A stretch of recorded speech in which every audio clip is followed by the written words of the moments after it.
It would be very helpful if you first try to solve the problem yourself before watching this video. Question 241. Let f be the function given by this. For what values of x in the interval from 0 to 3 does the average rate of change of f over that interval equal the instantaneous rate of change of f?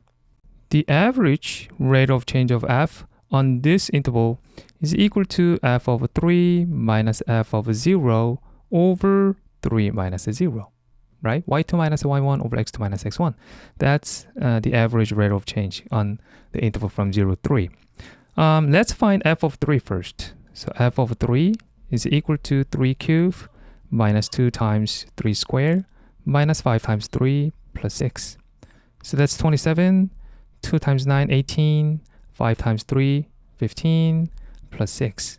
So 27 plus 6, that's 33.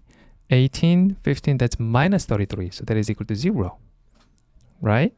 What about f of 0? F of 0 is, if we substitute 0 for x, then that's going to be equal to 6, right? So our average rate is equal to 0 minus 6 over 3, which is equal to negative 2, right? Now let's find the instantaneous rate of change of f. That's just f prime, right? So f prime of x is equal to 3x squared minus 4x minus 5, right? And we are looking for the values that the average rate of change of f is equal to the instantaneous rate of change. So we're going to have to set this is equal to negative 2, right? So 3x squared minus 4x minus 5 is equal to negative 2. This is just a quadratic equation, right? So we're going to solve this quadratic equation. Add it to each side. So minus 3 is equal to 0.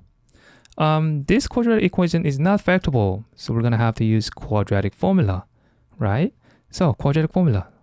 X is equal to negative b plus minus root b squared minus 4 times a times c over 2a, right?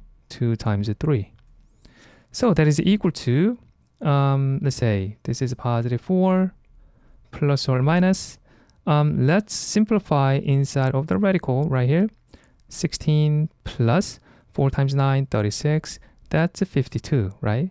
So root 52, square root of 52 over 6. And root 52 here, 52 is actually 4 times 13, right?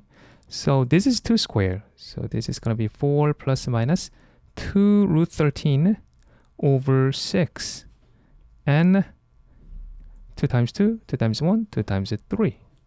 So our x is equal to 2 plus or minus root 13 over 3. So we found two values of x, but our x must be between these two x values. It has to be between 0 and 3, right? Because the question is to find the values of x in the interval from here to here, right? So we have 2 plus root 13 over 3. That's one value x. Well, this is our answer, right? And the other one, x is equal to 2 minus root 13 over 3. Well, 2 minus root 13, that's negative, right? This is just only root 4. This is root 13. So this is a negative number. So this cannot be the answer, right?